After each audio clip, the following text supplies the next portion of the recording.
O ano to? Kaninong cellphone to? Kaninong... Ayan, go. Sarge? Bali, nung time na yan, sir, kami sir yung advance team, sir. Diyan sa bahay, sir, ni Chess. Yung pag-deliver, sir. Hindi nawin mo para nabubulol. Ano, kaninong bahay to? Bali, nung time na yan, sir, kami sir yung advance team, sir, sa pag-deliver, sir, sa bahay ni Chess Escudero, sir.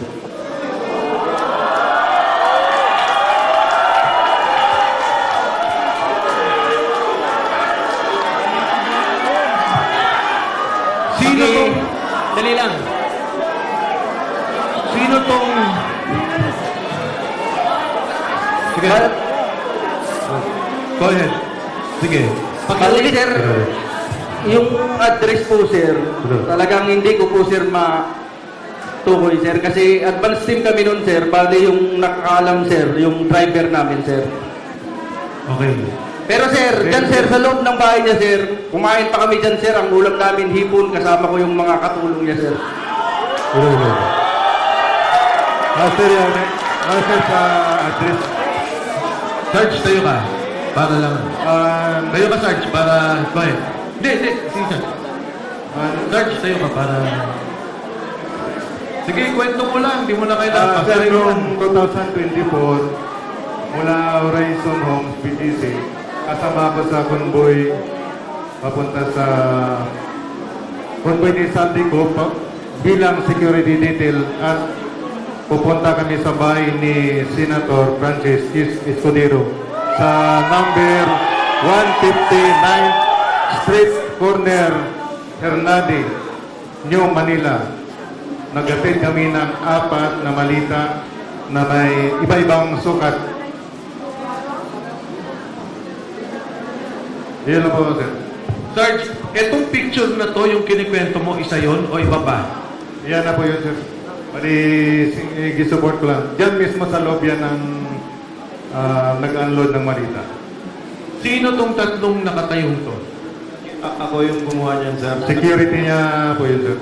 Okay. Ako yung gumawa niyan, sir. Advance party kasi kami niyan, sir. Kasama ko si Sarge Sibasco. At saka yung Isa-isa. Ang kasama mo, si Sarge Sibasco, sir. kayong dalawa. Oo, sir. Teka, kayong dalawa nag-advance, si Sarge Sila yung kwan, sir, eh. nag-deliver. Oo, sir. Bali kami, sir, yung convoy, sir, kalahatan, sir. Okay. Kung may. Tapos sila... Patanong lang. Ipa-describe lang po natin, attorney. Oh, sino tong tatlong to? Yung naka-blue, sir, security po yan ng bahay. Yung dalawa, sir, kasama namin sa advance party, dalawang active na Philippine Coast Guard po yan. Coast Guard. Yes, sir. Active po yan, Philippine Coast Guard po. Sa inyo rin yan. Yes, sir. Kasama sa detail po yan ni Boss Saldico. Okay. Alam mo Alam mo ang pangalan nila? Yung dalawang Kilala ko po yan sila, sir. Hindi, anong pangalan? Si Sarge Abitan at saka si Sarge Hilig po. Okay, meron akong tanong. Yung delivery nyo sa bahay ni Senator Cheese, ilang maleta yung unang dineliver nyo? Hindi, ang nangyari, advance sila. Oo. Ang nag-deliver sila, Sarge. O nga, ilan yung dineliver na una? Bali, 4, sir, na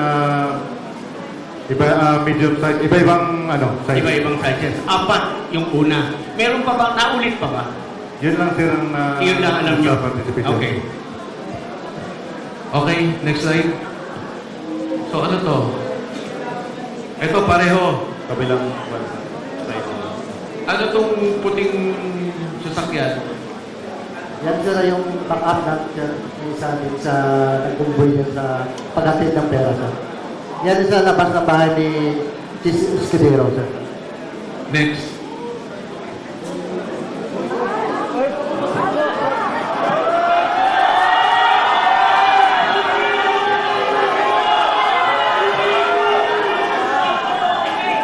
Sino magpapaliwanag dito?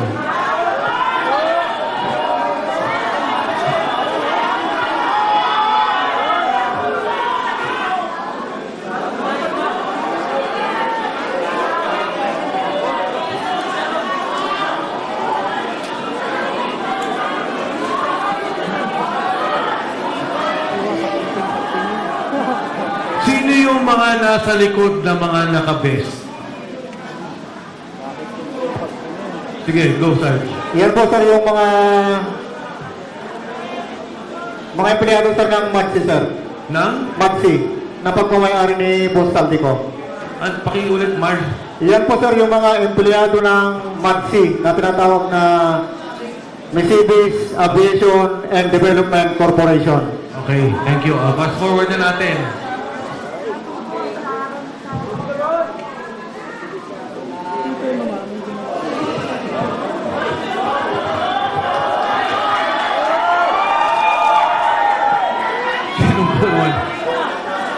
Sinong kumuha dito?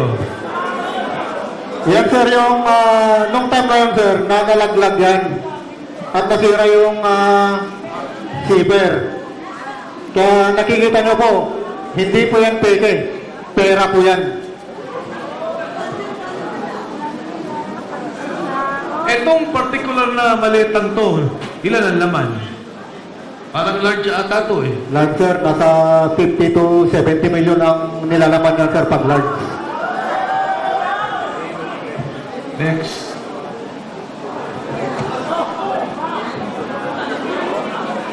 Sinong mag...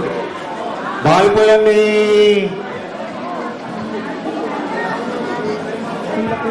Lolo. Bahay po sir ni Ma'am Kimbo Sila Kimbo. Doon sa may Chirapura po sa Quezon City po. Yan po yung nagdala kami ng siyam na malita na 8 saka isang medium size. Kasama po po dyan si Attorney Samuel Binbiyahe po. Staff Saka din po ni... yung sekretary ni Ma'am Sila Kimbo po yung babae mo. Sir. So si Attorney Henry kay Congressman Saldico. Yan po si Attorney Samuel Binbiyahe po. Samuel Benbiaye. Opo, sir. Staff ni Attorney ni Congressman Saldico. Opo, sir. Yan lang po, sir. Ano to?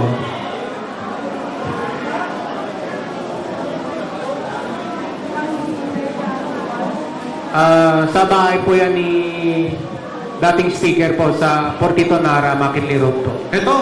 Yes, sir. Kanino? Portito, Makinli Road. Sa loob po yan ang bahay, sir.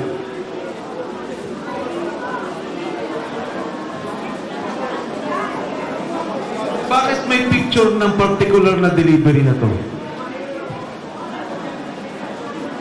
Sino bang kumuha dito? Kasama po namin yung kumuha dyan, sir, pero hindi kasama dito sa 18. Mga benting maleta. Yes, sir. Opo, sir. Pero mababa pa yan, sir. Mataas dyan, 25 to 30 na, sir. Sino ang Hanggang 50. sumasalubong sa inyo sa bahay ni Speaker Martin Romualdez? Yung mayordomo niya, sir, si Ate Jocelyn.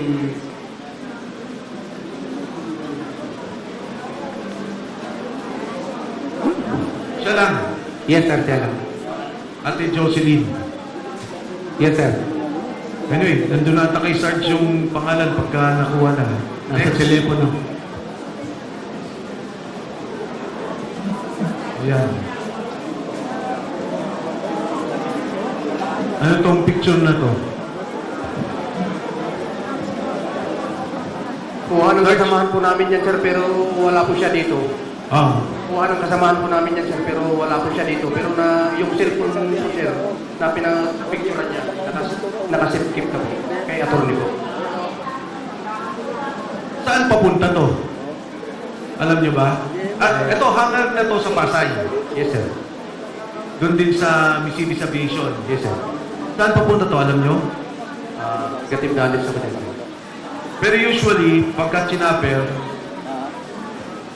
Pag sinapper, sir, usually pupunta po ng Bicol. next. Yan. Next, sige.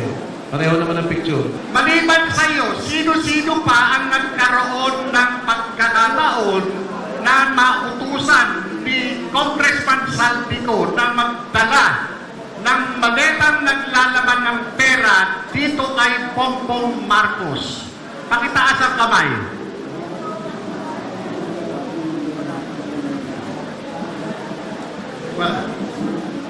Wala na? Kay Adrian Bersamin, meron ba? Kay Lisa Marcos, meron ba? Wala, sir. Wala. Doon sa Executive Secretary. Kaya ano, sir? Kay Punuan, sir. Pakiulit, kanino? Kay ano, sir? Dating DPD po yung Punuan. Money Kay Secretary Manny Punuan. Yes, po. Ano ang kaugnayan ni Secretary Manny Punuan dito sa sinasabi mo?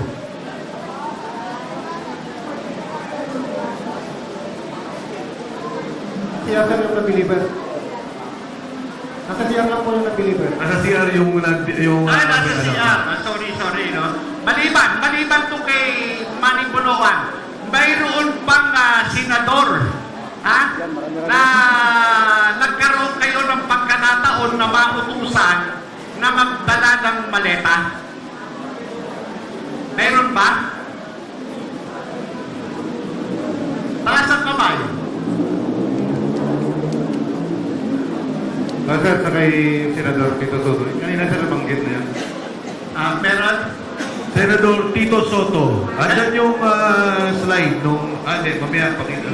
Kay Senador Tito Soto. Ay, kanina. Ayun.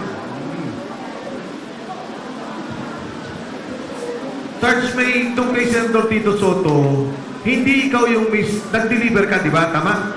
Bali, advance party kami sir sa team namin. May advance party, may close-in, may marketing. So, kami yung team advance na time nandiyan sir.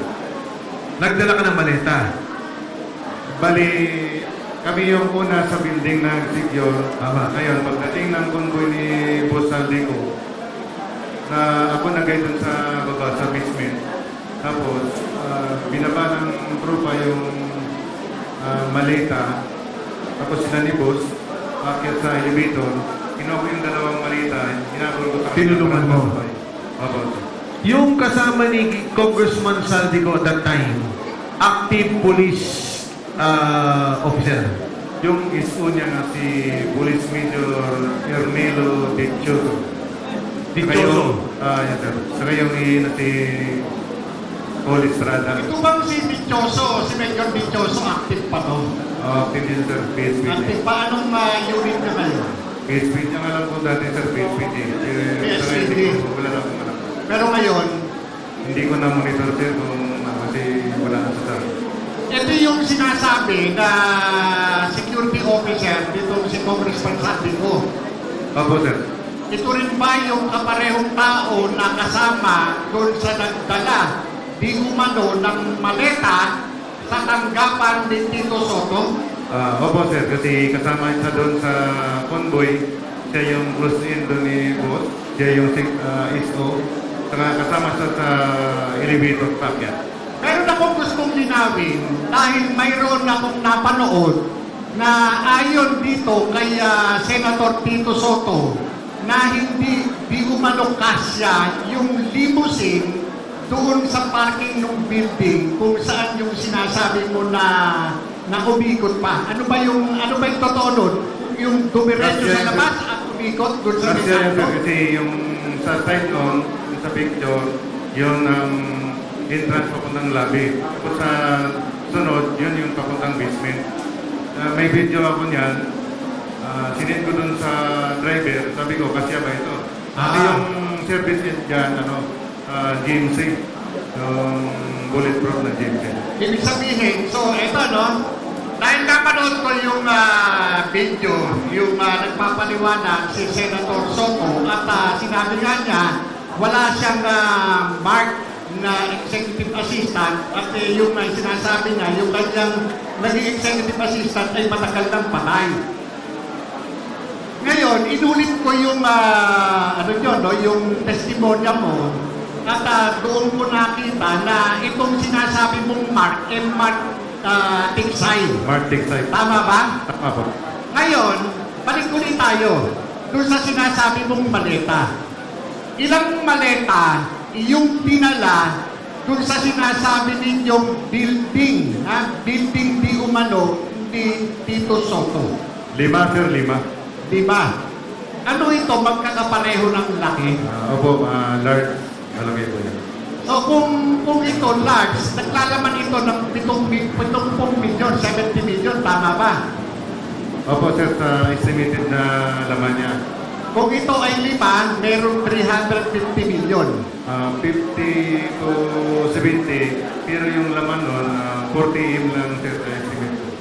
Meron ba sa inyong nasabi itong amo ninyo kung para saan yung dala-dala ninyong pera? Dahil nga sinasabi nito si Tito Soto na wala siyang pwesto nung mga panahon na yun. Civilian siya.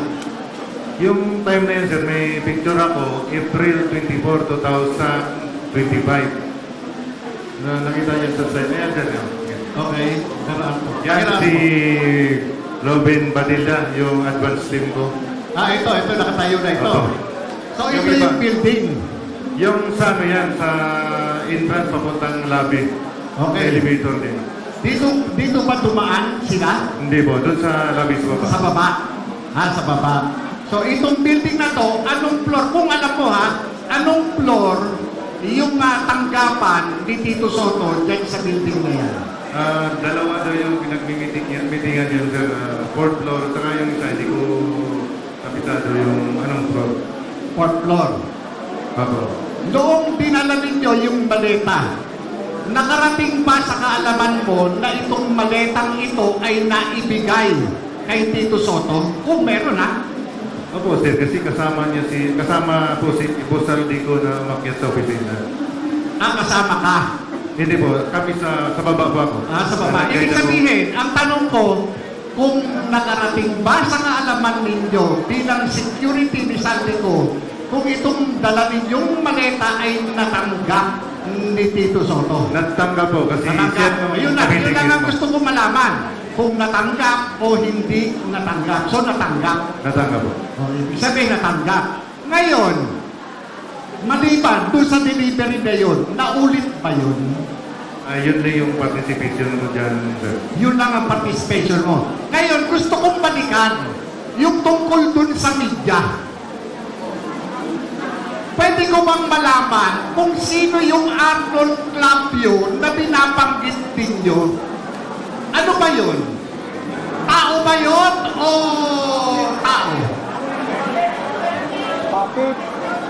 Tao ba yun o manika? Baka manika lang yun, Arnold Clapio po yung nasa media.